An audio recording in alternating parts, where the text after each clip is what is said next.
Hello friends, welcome to my channel way to wisdom. So இன்றைக்கி நம்ம என்ன topic பார்க்க போகிறோம் அப்படின்னா லிக்விடேஷன்ஸ். ஸோ லாஸ்ட் வீடியோவில் ஐபிசி 2016 சிஐஆர்பி ப்ராசஸ் பற்றி பார்த்துருந்தோம்.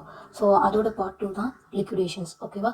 ஸோ சிஐஆர்பி ப்ராசஸில் வந்து நம்ம இன் டீட்டெயில்டாக பார்த்துருந்தோம். யாரெல்லாம் சிஐஆர்பி ப்ராசஸ்க்கு அப்ளிகேஷன் மேக் பண்ணலாம், அப்ளிகேஷன் மேக் பண்ணால் என்ன அட்டாச்மெண்ட் வந்து அட்டாச் பண்ணணும், அதுக்கப்புறம் ஒன்ஸ் த சிஆர்பி ப்ராசஸ் வந்து இம்ப்ளிமெண்ட் ஆச்சு அப்படின்னா அதோட டைம் லிமிட் என்ன, அதுக்கப்புறம் என்ன ப்ராசஸ் கீழே போவாங்க அப்படின்ட்டு இன் டீட்டெயிலாக பார்த்துருந்தோம். ஸோ அதோட கண்டினியூஷன்ஸ் தான் இந்த லிக்விடேஷன்ஸ். ஓகேவா? ஸோ அதை பார்க்கல அப்படின்னா அதை ஒன்ஸ் வந்து பார்த்துட்டு வாங்க. இது ஜஸ்ட் வந்து ரிவிஷன் வீடியோ தான். ஸோ இன் டீட்டெயிலாக இருக்காது. ஒன்ஸ் இதை கோ த்ரூ பண்ணிவிட்டு நீங்கள் புக்ஸை வந்து ரீட் பண்ணிக்கோங்க. ஓகேவா? ஸோ வாங்க இப்போது லிக்விடேஷன்ஸ்குள்ளே போகலாம். ஸோ லிக்விடேஷன் வந்து எப்போ கம்பெனி வந்து லிக்விடேஷன் ஸ்டேட்டை டிக்ளேர் பண்ணுவாங்க அப்படின்னா, ஒன்று ட்ரைபுனல் வந்து ஆர்டர் பாஸ் பண்ணியிருந்தாங்க அப்படின்னா. ஸோ கம்பெனி வந்து அவங்களோட லைபிலிட்டிஸ் வந்து அசட்டால் செட் ஆஃப் பண்ண முடியல அப்படின்ட்டு ட்ரைபுனலே வந்து அந்த கம்பெனியை டிசொல்யூஷன் பண்ணுங்க அப்படின்ட்டு டிக்ளேர் பண்ணுவாங்க. ஸோ அந்த டைமில் லிக்விடேஷன் ப்ராசஸ் வரும். ஓகேவா? ரெண்டாவது, மேலேயே நம்ம சிஐபி ப்ராசஸ் பார்த்துருந்தோம். அந்த சிஐபி ப்ராசஸ் கீழே போயும் கம்பெனியால் ஃபர்தராக ரன் பண்ண முடியல அப்படின்னா அப்போ லிக்விடேஷன் ஸ்டேட் கீழே வருவோம். ரெண்டாவது, இந்த லிக்விடேஷன் ஸ்டேட் வந்து எந்த செக்ஷன்லேருந்து கவர் ஆகுது அப்படின்னா செக்ஷன் 33லேருந்து 54 கீழே. இந்த செக்ஷன் 33லேருந்து 54 கீழே வர திங்ஸ் வந்து கவர் ஆச்சு, அந்த கம்பெனிக்கு வந்து ரிலேட்டட் ஆச்சு அப்படின்னா அப்போ அவங்க லிக்விடேஷன் ஸ்டேட் கீழே போவாங்க. ஓகேவா? மொத்தமே 2 கேஸ் தான். ஒன்று ட்ரைபுனல் ஆர்டர் பண்ணியிருந்தாங்க, இல்லாட்டி ஐபிசி ஆக்ட் 2016 செக்ஷன் 33லேருந்து 54 உள்ள செக்ஷன்ஸ் கவர் பண்ணியிருந்தாங்க அப்படின்னா அப்போது லிக்விடேஷன்ஸ் கீழே போவாங்க. ஓகேவா? ஸோ இப்போ செக்ஷன் 33லேருந்து 54 வந்து 1 by 1 பார்ப்போம். ஃபஸ்ட்டு செக்ஷன் 33 இதில் என்ன சொல்லியிருக்காங்க அப்படின்னா, initiation of liquidator under IBC. So லிக்விடேட்டரை எப்போ இனிஷியேட் பண்ணுவாங்க ஐபிசியில் அப்படின்னா, ஃபர்ஸ்ட் பாயிண்ட் வந்து என்னென்னா, resolution plan not received. Resolution plan அப்படிங்கிறது வந்து லாஸ்ட் வீடியோஸ் பார்த்தவங்களுக்கு கிளியராக தெரியும். ஸோ ஒன்ஸ் ஒரு கிளான்ஸ் மாதிரி சொல்கிறேன். ஓகேவா?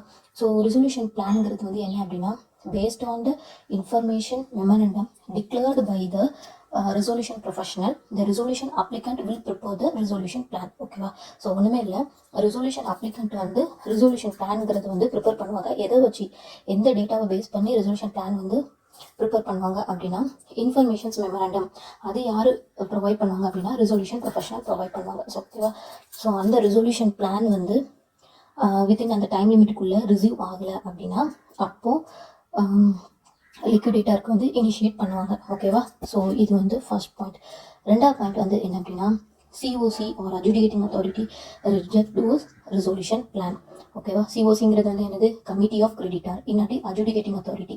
இந்த 2 பேருமே அந்த ரெசல்யூஷன் அப்ளிகண்ட் ப்ரொவைட் பண்ணுற ரெசல்யூஷன் பிளானை வந்து ரிஜெக்ட் பண்ணியிருந்தாங்க அப்படின்னா அப்போது லிக்விடேஷன் ப்ராசஸ் இனிஷியேட் பண்ணுவாங்க. இது second point. Okay, third point வந்து என்ன அப்படின்னா, during CIRP or COC by 66% voting declared to liquidate corporate debtor. ஓகேவா?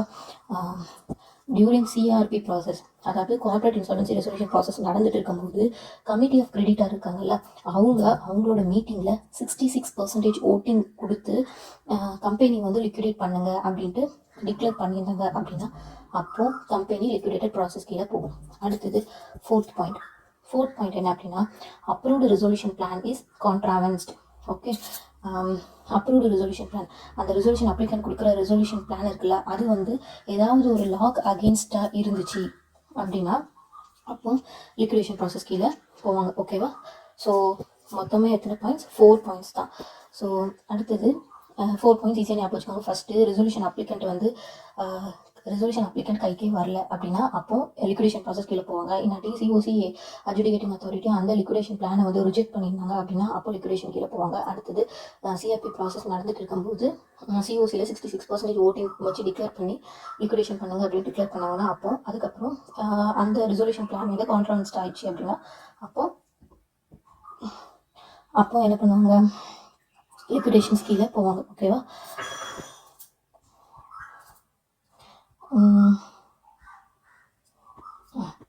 ஓகே, அடுத்தது adjudicating authority can pass an order for liquidation against the company. இந்த 4 சுச்சுவேஷன்ஸ்லையும் adjudicating authority pass an order. யார் pass பண்ணுவாங்க? Adjudicating authority order pass பண்ணுவாங்க. எதுக்கு? Liquidations against the company. ஓகேவா? இதுதான் செக்ஷன் 33. செக்ஷன் 33ல என்ன பார்த்தோம்னா initiation of liquidator under IBC. Okay, section 33 cover. Next section 34. 34ல appointment of liquidator. ஸோ லிக்விடேட்டராக யாரை அப்பாயிண்ட் பண்ணுவாங்க அப்படின்ட்டு பார்ப்போம். ஸோ லாஸ்ட் சிஆர்பி ப்ராசஸில் லாஸ்ட்டாக யார் இருந்தாங்க அப்படின்னா ரெசல்யூஷன் ப்ரொஃபஷனல் இருந்தாங்க. ஓகேவா? அந்த ரெசல்யூஷன் ப்ரொஃபஷனலையே நம்ம யாரை அப்பாயிண்ட் பண்ணிக்கலாம்? லிக்விடேட்டராக அப்பாயிண்ட் பண்ணிக்கலாம். ஓகே, ஆனால் அதுக்கு ஒரு சுச்சுவேஷன், அதுக்கு ஒரு கண்டிஷன் இருக்குது. என்ன கண்டிஷன்ஸ் அப்படின்னா, அந்த ரெசல்யூஷன் ப்ரொஃபஷனல் வந்து ரிட்டன் கன்சென்ட்டை வந்து கம்பெனிக்கு கொடுத்துருந்தாங்க அப்படின்னா அவங்களே லிக்விடேட்டராக அப்பாயிண்ட் பண்ணிக்கலாம். ஓகேவா? அடுத்தது எப்போ அந்த ரெசல்யூஷன் ப்ரொஃபஷனலை வந்து ரீப்ளேஸ் பண்ணுவாங்க அட்ஜுடிகேட்டிங் அத்தாரிட்டி அப்படின்னா, first resolution plan submitted by the resolution professional was rejected by adjudicating authority. So first resolution plan வந்து ப்ரிப்பேர் பண்ணதுக்கப்புறம் அந்த ரெசல்யூஷன் அப்ளிகண்ட் யார்ட்டு தான் கொடுப்பாங்க? ரெசல்யூஷன் ப்ரொஃபஷனல்கிட்ட தான் கொடுப்பாங்க. ஸோ ரெசல்யூஷன் ப்ரொஃபஷனல் அந்த ரெசல்யூஷன் பிளானை அக்செப்ட் பண்ணதுக்கப்புறம் ஃபர்தராக அது சிஓசி அட்ஜுடிகேட்டிங் அத்தாரிட்டிகிட்ட வந்து போகும். ஓகேவா? ஸோ அப்படி போகும்போது அட்ஜுடிகேட்டிங் அத்தாரிட்டி அதை ரிஜெக்ட் பண்ணியிருந்தாங்க அப்படின்னா அந்த பிளானை அக்செப்ட் பண்ண ரெசல்யூஷன் ப்ரொஃபஷனலை லிக்விடேட்டராக எடுத்துக்க மாட்டாங்க. ஓகே, ரெண்டாவது IBC IBBI recommended to replace. IBBI வந்து அனதர் பர்சன் அவர் லிக்விடேட்டரை அப்பாயிண்ட் பண்ணணும் அப்படின்ட்டு டிக்ளேர் பண்ணியிருந்தாங்க அப்படின்னா அவங்கள தான் அப்பாயிண்ட் பண்ணுவாங்க. லாஸ்ட்டாக வந்து ரெசல்யூஷன் ப்ரொஃபஷனலாக அப்பாயிண்ட் பண்ண மாட்டாங்க. அப்புறம் fails to submit written consent. So resolution ப்ரொஃபஷனலே லிக்விடேட்டராக வரணும் அப்படின்னா ரிட்டன் கன்சென்ட் வந்து கொடுக்கணும்னு ஃபர்ஸ்ட் ஒரு கண்டிஷன் பார்த்தோம். அந்த ரிட்டன் கன்சென்ட் வந்து கொடுக்கல அப்படின்னா அப்போ வந்து அட்ஜுடிகேட்டிங் அத்தாரிட்டி அனதர் பர்சனை லிக்விடேட்டராக அப்பாயிண்ட் பண்ணுவாங்க. ஓகேவா? ஸோ அதுதான் சொல்லியிருக்கு. Adjudicating authority may direct to IBBI to replace an liquidator. So CRP ப்ராசஸ்லேயே பார்த்தா அதே தான். இன்டர்ம் ரெசல்யூஷன் ப்ரொஃபஷனலை வந்து செலக்ட் பண்ணுறது வந்து அவங்களே ஒரு நேமை வந்து ரெஃபர் பண்ணுவாங்க IBBI வித்தின் 10 daysக்குள்ளே. ஓகே, அந்த அதுக்கப்புறம் அவங்க IBBI ரெஃபர் பண்ண நேமை வந்து அட்ஜுடிகேட்டிங் அத்தாரிட்டி வந்து அக்செப்டாக ரிஜெக்ட் பண்ணுவாங்க. ஓகேவா? சேம் ப்ராசஸ் தான் இங்கேயும். ஸோ செக்ஷன் 33 வந்து initiation of liquidators under IBC.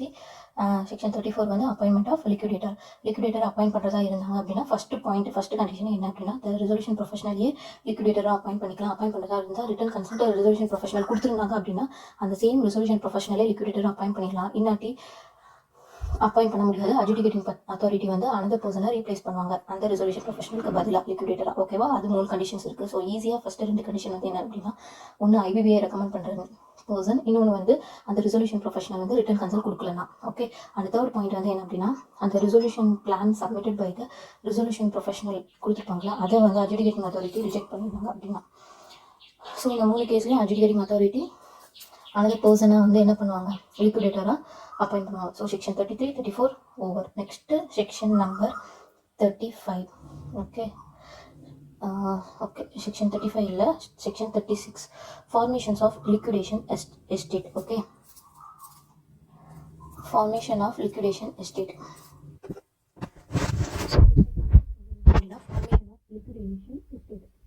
So liquidation estate இது வந்து என்ன அப்படின்னா, இப்போ இன்ஃபார்மேட்டிவ் நம்மளோட லைபிலிட்டிஸை நம்மளோட அசட்டால் ஸ்டக் பண்ண முடியல அப்படின்னா அது இன்ஃபார்மேட்டிவ்.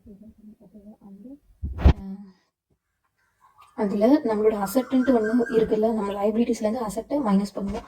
இப்போது லைபிலிட்டிஸ்னால் நமக்கு என்னன்ட்டு எல்லாமே தெரியும். கிரெடிட்டர்ஸ்லேருந்து அவுட் சைடில் நம்ம என்னெல்லாம் வாங்கியிருந்தோமோ அது எல்லாமே லைபிலிட்டிஸில் வரும். ஆனால் இந்த அசட்டில் வந்து சம் சேஞ்சஸ் வரும். நமக்கு வந்து அசட் கால்குலேட் பண்ணும்போது எதெல்லாம் அசட்டாக எடுத்துக்கணும், எதெல்லாம் அசட்டாக எடுத்துக்கக்கூடாது அப்படின்ட்டு ஒரு டவுட் வரும்.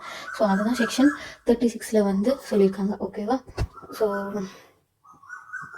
இதெல்லாம் வந்து இன்க்ளூடு, இதெல்லாம் எக்ஸ்க்ளூட் அப்படின்ட்டு 1 by 1 பார்ப்போம். ஸோ ஃபஸ்ட்டு அசட் இன்க்ளூடில் வந்து என்னன்னா, asset owned by the corporate debtor. Okay, so corporate டெப்டர்ங்கிறது கம்பெனி. ஸோ அவங்க என்னென்ன அசட்லாம் ஓன் பண்ணியிருக்காங்களோ அதெல்லாம் அசட் கீழே வரும். அதுக்கப்புறம் அசட் ஓன் பண்ணியிருப்பாங்க ஆனால் பொசிஷன் வந்து அவங்க கையில் இருக்காது, அதுவும் அசட் கீழே தான் வரும். அதுக்கப்புறம் கம்பெனியோட tangible, intangible, movable, immovable asset அப்படின்னு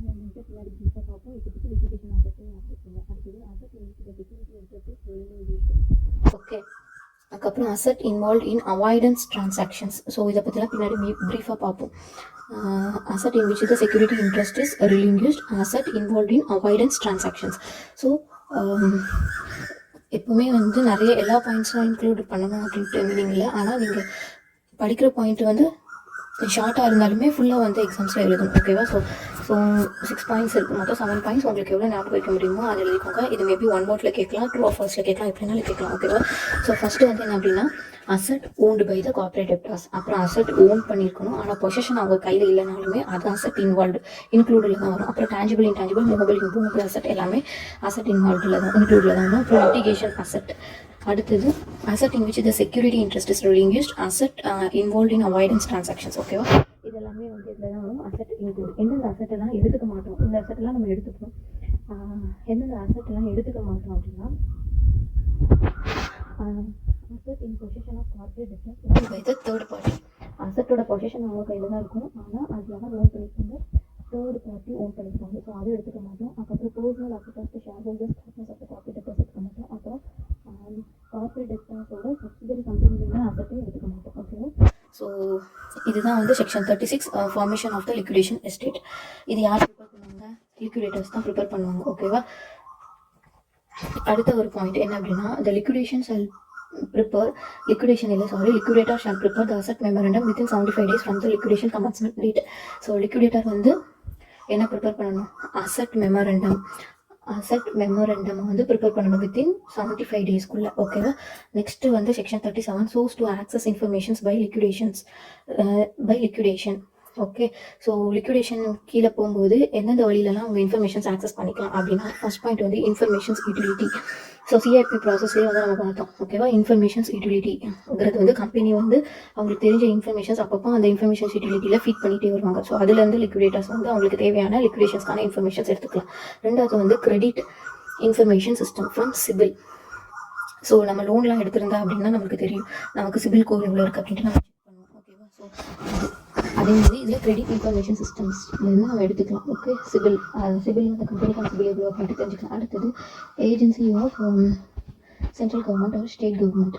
சென்ட்ரல் கவர்மெண்ட் இல்லாட்டி ஸ்டேட் கவர்மெண்ட் இருந்து நமக்கு சில இன்ஃபர்மேஷன்ஸ் கிடைக்கும். அடுத்தது டேட்டா பேசஸ் ஆஃப் ஐபிபிஐ சில டேட்டா பேசஸ் இருக்கும். இல்லாட்டி இது போக எனி அதர் லாஸ் கீழே இன்ஃபர்மேஷன்ஸ் வந்து ஸ்டோர் பண்ணி வச்சுருந்தாங்க அப்படின்னா அதை வந்து எடுத்துக்கலாம். மொத்தம் 5 பாயிண்ட்ஸ்.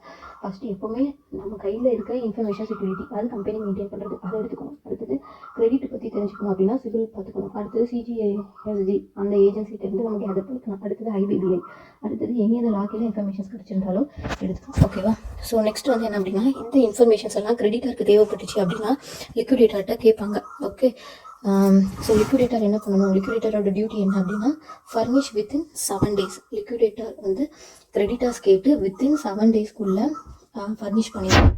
ஓகே, ஸோ இது வந்து section 37. Next section 38 consolidations of claims. Okay, consolidations of claims. So submissions of claims. So அவுட் சைடில் உள்ள ஆப்ரேஷனல் கிரெடிட்டாரும் ஃபினான்ஷியல் கிரெடிட்டார்ஸும் கிளைம்ஸ்லாம் இருந்துச்சு அப்படின்னா வித்தின் 30 daysக்குள்ளே லிக்விடேட்டருக்கு ஃபைல் பண்ணணும். லிக்விடேட்டர் என்ன பண்ணுவாங்க அப்படின்னா, shall verify the claims within 30 days from the date of last date. Okay, so இவங்க சப்மிஷன் ஆஃப் கிளைம்ஸ் வந்து எப்போ பண்ணணும்? 30 daysக்குள்ளே லிக்விடேட்டருக்கு வந்து ஃபர்னிஷ் பண்ணி வித்தின் 30 daysக்குள்ளே அவங்க வெரிஃபை பண்ணணும். லிக்விடேட்டர் வெரிஃபை பண்ணிவிட்டு ஒன்று என்ன பண்ணுவாங்க? அட்மிட் த கிளைம், இல்லாட்டி ரிஜெக்ட் பண்ணுவாங்க, இல்லாட்டி பார்ட்லி அட்மிட் த கிளைம். ஓகே, ஒன்றா கிளைம் கொடுக்கறதுக்கு அக்செப்ட் பண்ணுவாங்க, இல்லாட்டி ரிஜெக்ட் பண்ணுவாங்க, இல்லாட்டி பார்ட்லி அக்செப்ட் பண்ணுவாங்க. ஆஃப்டர் தட் அந்த அப்ளிகண்ட்டுக்கு வந்து அந்த ஃபினான்ஷியல் கிரெடிட்டர்ஸ்க்கோ ஆப்ரேஷனல் கிரெடிட்டர்ஸுக்கோ அதில் வந்து உடன்பாடு இல்லை அப்படின்னா அவங்க ஃபர்தராக அப்பீல் வந்து யார்கிட்ட மேக் பண்ணுவாங்க? அட்ஜுடிகேட்டிங் அத்தாரிட்டிகிட்ட அப்பீல் மேக் பண்ணுவாங்க. அது எத்தனை டேஸ்? வித்தின் 14 daysக்குள்ளே. ஓகேவா? இந்த டிக்ளேர் பண்ணி வித்தின் 14 daysக்குள்ளே அவங்க வந்து அட்ஜுடிகேட்டிங் அத்தாரிட்டிகிட்ட அப்ளிகண்ட் மேக் பண்ணுவாங்க.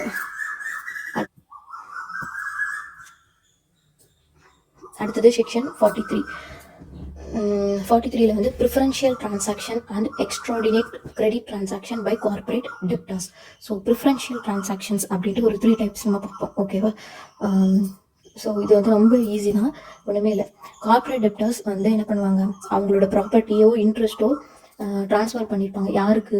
கிரெடிட்டா, security, guarantor, an account of financial or operational டெப்ட் டேக்கன். இந்த பர்சனுக்கெல்லாம் அவங்களோட அசட்டோ இல்லாட்டி இன்ட்ரெஸ்ட்டோ வந்து ட்ரான்ஸ்ஃபர் பண்ணியிருந்தாங்க வித்தின் சர்டன் லிமிட்டுக்குள்ளே. ஓகேவா? அதில் யாருக்கு ட்ரான்ஸ்ஃபர் பண்ணியிருக்காங்க அப்படிங்கிறது தான் வந்து என்னது அப்படின்னா மெயின் பாயிண்ட். ஒன்று ரிலேட்டட் பார்ட்டிஸ்க்கு வந்து ட்ரான்ஸ்ஃபர் பண்ணியிருந்தாங்க அப்படின்னா ரிலேட்டட் பார்ட்டிஸ்க்கு preceding 2 years before the insolvency commencement date. Insolvency ஆகிட்டு அப்படின்ட்டு ஒரு டேட் ஃபிக்ஸ் பண்ணியிருப்பாங்களா, அதுலேருந்து 2 yearsக்கு முன்னாடி கார்பரேட் டெப்டார்ஸ் அவங்களோட ப்ராப்பர்ட்டியோ இன்ட்ரெஸ்ட்டோ இந்த ரெக்யூர்டு பர்சன்ஸ்க்கு வந்து ட்ரான்ஸ்ஃபர் பண்ணியிருந்தாங்க அப்படின்னா அதை என்ன பண்ணுவாங்க, reject those transactions and get back, அதை வந்து வாய்டாக கன்சிடர் பண்ணி ப்ரீவியஸாக என்னதான் இருந்துச்சோ அந்த வேல்யூவை தான் எடுத்துப்பாங்க. ஓகேவா? If the transaction are noticed by the liquidator or resolution professional can make an application to the adjudicating authority, avoid those transactions அந்த transactions avoid பண்ணிட்டு then reverse those transactions. So transactions make பண்ணுறதுக்கு முன்னாடி அந்த ப்ராப்பர்ட்டியோ இன்ட்ரெஸ்டோட value என்னதான் இருந்துச்சோ அதை எடுத்துப்பாங்க. ஓகேவா? அதுதான் இதில் சொல்லியிருக்கு. இதே மாதிரி இப்போ ரிலேட்டட் பார்ட்டிஸாக இருந்துச்சு அப்படின்னா இன்சால்வன்சி கமென்ஸ் பண்ணி 2 yearsக்கு முன்னாடி இந்த டிரான்சாக்ஷன் நடந்திருந்தா, இதே வந்து அன்ரிலேட்டட் பார்ட்டிஸாக இருந்துச்சு அப்படின்னா 2 yearsக்கு பதிலாக 1 year. ஓகேவா? ஸோ இதுதான் சேஞ்சஸ். இதுதான் என்னது அப்படின்னா ப்ரிஃபரன்ஷியல் டிரான்சாக்ஷன். சேம் இதே மாதிரி. ஸோ இதில் வந்து நம்ம என்ன பார்த்தோம் அப்படின்னா ப்ராப்பர்ட்டி ஆர் இன்ட்ரெஸ்ட் வந்து ட்ரான்ஸ்ஃபர் பண்ணியிருந்தா யாருக்கு, creditors, surety, guarantor on account of financial or operational டெப்ட். ஸோ நெக்ஸ்ட் வந்து யாருக்கு பார்ப்போம் அப்படின்னா அண்டர் வேல்யூடு டிரான்சாக்ஷன். 45ல் வந்து என்னது அப்படின்னா அண்டர் வேல்யூ டிரான்சாக்ஷன். ஒன்று கார்பரேட் டெப்டார் வந்து கிஃப்டாக யாருக்கோ ப்ரொவைட் பண்ணியிருந்தாலோ, இல்லாட்டி ஒரிஜினல் அசட் வேல்யூ வந்து கம்மியாக யாருக்காச்சும் சோல்ட் பண்ணியிருந்தாலோ, அப்போ சேம் ரிலேட்டட் பார்ட்டிஸ்க்கோ அதுதான் ரிலேட்டட் பார்ட்டிஸ்க்கும் அந்த சேம் ரிலேட்டட் பார்ட்டிஸாக இருந்துச்சு அப்படின்னா 2 years பிஃபோர் த insolvency commencement date, இல்லாட்டி during 1 year preceding the insolvency commencement date பண்ணியிருந்தா சேம் என்ன பண்ணுவாங்க, அந்த லிக்விடேட்டரோ இல்லாட்டி ரெசல்யூஷன் ப்ரொஃபஷனலோ அட்ஜுடிகேட்டிங் அத்தாரிட்டிக்கு அப்ளிகேஷன் மேக் பண்ணோன்னே அதை வைடாக கன்சிடர் பண்ணிட்டு ரிவர்ஸ் தோஸ் ட்ரான்சாக்ஷன் பண்ணுவாங்க. ஸோ ஓகேவா? இதுதான் வந்து செக்ஷன் 45 அண்டர் வேல்யூடு டிரான்சாக்ஷன்ஸ். அதே மாதிரி செக்ஷன் 47ல் வந்து transaction defrauding creditor. Okay, so creditors வந்து என்ன பண்ணுவாங்க அப்படின்னா இன்டென்ஷனாக வந்து டிஃப்ராட் மேலே 45ல் பார்த்து சேம் அண்டர் வேல்யூ டிரான்சாக்ஷன்ஸ். இந்த ரெண்டு இதுவுமே நடந்திருந்தோம் அப்படின்னா அட்ஜுடிகேட்டிங் அத்தாரிட்டி பாஸ் ஆனாங்க recording the position as it is before the transaction was completed. அந்த டிரான்சாக்ஷன் நடக்கிறதுக்கு முன்னாடி அந்த அசட்டோட வேல்யூ எவ்வளோ இருந்துச்சோ அந்த அடுத்தது செக்ஷன் 50ல் வந்து எக்ஸ்ட்ராடினேட் கிரெடிட் டிரான்சாக்ஷன்ஸ். அப்படிங்கிறது வந்து என்ன அப்படின்னா the financial or operational debt taken by the corporate debtor during the 2 years important. ஓகேவா? 2 years preceding insolvency commencement date with exorbitant terms. ஓகேவா? எக்ஸ்ட்ராடினேட் டேர்ம்ஸ் ஒன்றுமே இல்லை. கார்பரேட் டெப்டார் வந்து ஆப்ரேஷனல் கிரெடிட்டார்ட்ட இருந்தோ இல்லாட்டி ஃபினான்ஷியல் கிரெடிட்டார்ட்ட இருந்தோ லாஸ்ட் இன்சால்வன்சி கமென்ஸ்மெண்ட் ஆகி டிக்ளேர் ஆகிறதுக்கு 2 yearsக்கு முன்னாடி எக்ஸ்ட்ராடினேட் டேர்ம்ஸில் டெப்ட் வாங்கியிருந்தாங்க அப்படின்னா அதை எக்ஸ்ட்ராடினேட் கிரெடிட் டிரான்சாக்ஷன்ஸ் அப்படின்ட்டு சொல்லுவாங்க. இந்த எக்ஸ்ட்ராடினேட் டேர்ம்ஸ் அப்படிங்கிறது வந்து என்ன அப்படின்னா நார்மல் இன்ட்ரெஸ்ட் ரேட்டோட அதிக இன்ட்ரெஸ்ட் ரேட்டு ஃபிக்ஸ் பண்ணி கடன் வாங்கியிருப்பாங்கல்ல, ஸோ அதை தான் வந்து என்ன பண்ணுவாங்க எக்ஸ்ட்ராடினேட் டேர்ம்ஸ் அப்படின்னு சொல்லியிருக்காங்க. ஓகேவா? ஸோ இந்த சுச்சுவேஷனில் என்ன பண்ணுவாங்க, application made by the liquidator or adjudicating authority and order to என்ன பண்ணுவாங்க, அந்த டேர்ம்ஸை மாடிஃபை பண்ணுவாங்க. செட் அசைட் த டெப்ட் creditors, restore the position as its existed before. ஓகேவா? அந்த எக்ஸ்ட்ராடினேட் டேர்ம்ஸை வந்து அட்ஜுடிகேட்டிங் அத்தாரிட்டி என்ன பண்ணுவாங்க அப்படின்னா மாடிஃபை பண்ணுவாங்க, இல்லாட்டி செட் அசைட் டெப்ட் கிரெடிட். ஓகே, அவங்க எடுத்த டெப்ட்டை வந்து செட் ஆஃப் பண்ணிடுவாங்க, இல்லாட்டி எக்ஸிஸ்டட் பொசிஷன் ஐ இன்ட்ரெஸ்ட் ரேட்டோட நார்மல் இன்ட்ரெஸ்ட் ரேட் என்ன அப்படின்ட்டு செக் பண்ணுவாங்க. ஓகேவா? அந்த இன்ட்ரெஸ்ட் ரேட்டை எடுத்து கேல்குலேட் பண்ணிப்பாங்க. ஸோ இதை தான் வந்து என்ன சொல்லிடுவோம் அப்படின்னா எக்ஸ்ட்ராடினேட் டேர்ம்ஸ் அப்படின்ட்டு சொல்லுவாங்க. Okay, next section 52 secured creditors in liquidation proceedings. So secured creditor in liquidation process. Secured creditors வந்து என்ன பண்ணுவாங்க, செக்யூர்டு கிரெடிட்டர்ஸ்னால் என்ன அப்படின்னா லோன் வந்து கொடுக்கறதுக்கு முன்னாடி சம்திங் ஏதாவது செக்யூர்டாக ஹோல்ட் பண்ணி வச்சுட்டு தான் லோன் அமௌண்ட் வந்து கொடுப்பாங்க. அப்போது அவங்க சம்டைம்ஸ் அசட் எதுவும் ஹோல்ட் பண்ணியிருந்தாங்க அப்படின்னா அவங்களுக்கு தேவையான அமௌண்ட் எடுத்துகிட்டு பேலன்ஸ் இருந்துச்சு அப்படின்னா அதை லிக்விடேட்டர்கிட்ட ஹேண்ட் ஓவர் பண்ணிவிடுவாங்க. ஓகேவா?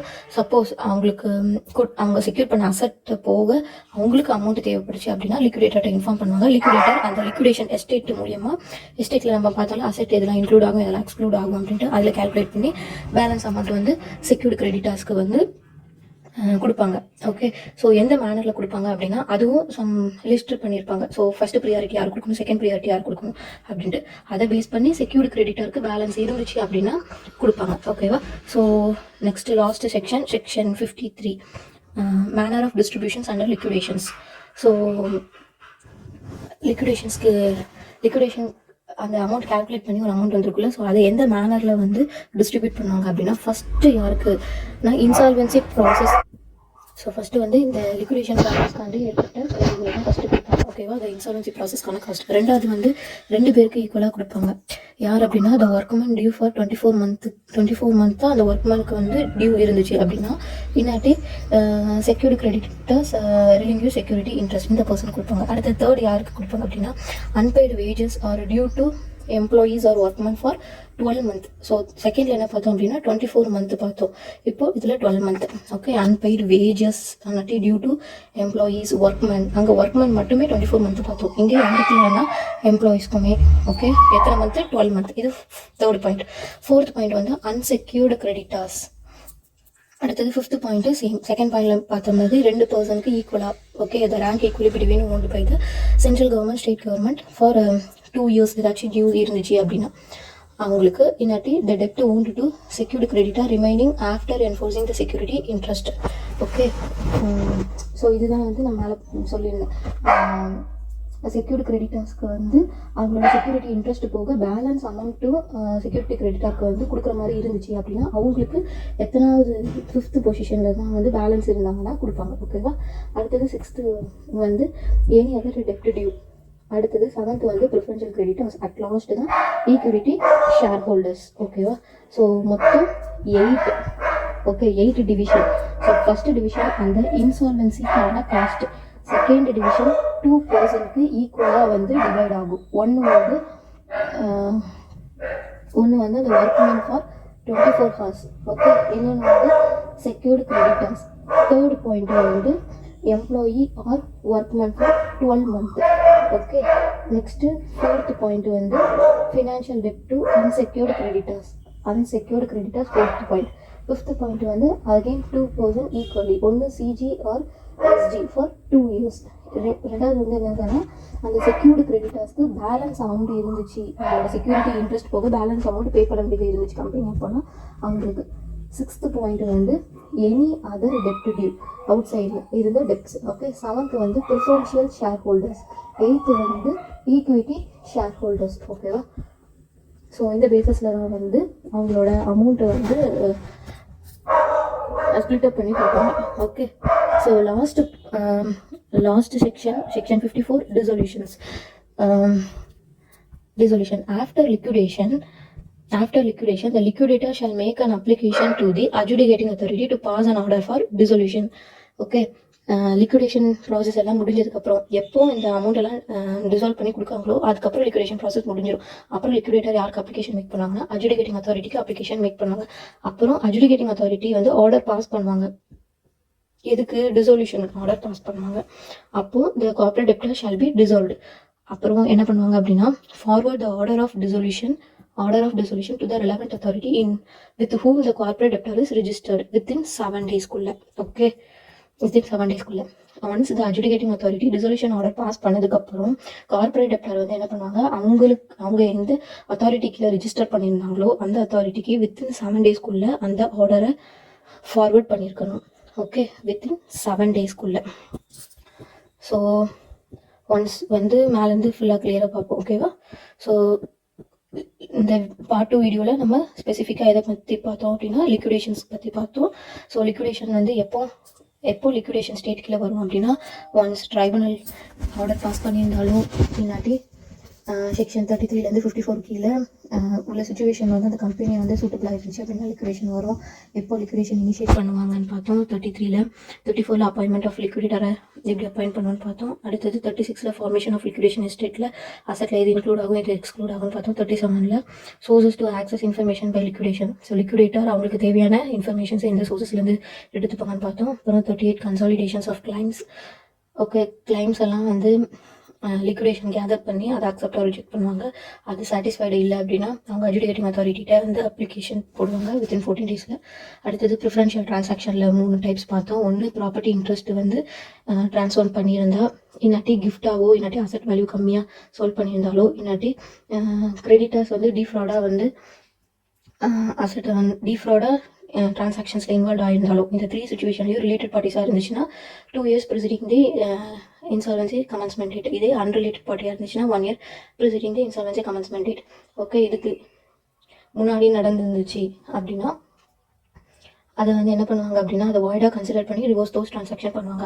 அடுத்தது எக்ஸ்ட்ராடினேட் கிரெடிட் ட்ரான்சாக்ஷன்கிறது வந்து என்ன அப்படின்னா நார்மலாக எக்ஸ்ட்ராடினேட் கிரெடிட்க்கு ஒரு பெஸ்ட் எக்ஸாம்பிள் வந்து இன்ட்ரெஸ்ட் ரேட் வந்து அதிகமாக கொடுத்து டெப்ட் வாங்குறது. ஓகேவா? ஸோ அந்த சுச்சுவேஷனில் லிக்விடேட்டர் என்ன பண்ணுவாங்க, அந்த எக்ஸ்ட்ராடினேட் டேர்ம்ஸை ரிவர்ஸ் பண்ணி ஒரிஜினலான இன்ட்ரெஸ்ட் அமௌண்ட் வச்சு அவங்களோட டெப்ட்டை செட் ஆஃப் பண்ணுவாங்க. ஓகே, அடுத்தது 52ல் வந்து செக்யூர்டு கிரெடிட்டராக இருந்தாங்க அப்படின்னா லிக்விடேஷன் ப்ரொசீடிங்ஸ் எப்படி பண்ணுவாங்க அப்படின்ட்டு. அடுத்தது manner of distribution under liquidation section 53 எந்த மேனரில் டிஸ்ட்ரிபியூட் பண்ணுவாங்க அப்படின்ட்டு ஒரு 8 மேனர் பார்த்தோம்.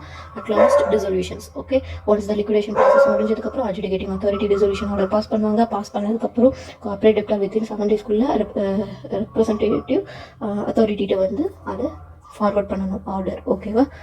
ஓகே, ஸோ இதில் வந்து நம்ம என்ன பார்த்துட்டோம், சிஐஆர்பி ப்ராசஸ் அண்ட் லிக்விடேஷன் கம்ப்ளீட் பண்ணிட்டோம். ஓகே, இதில் மோஸ்ட்லி டைரக்ட் கொஸ்டின்ஸ்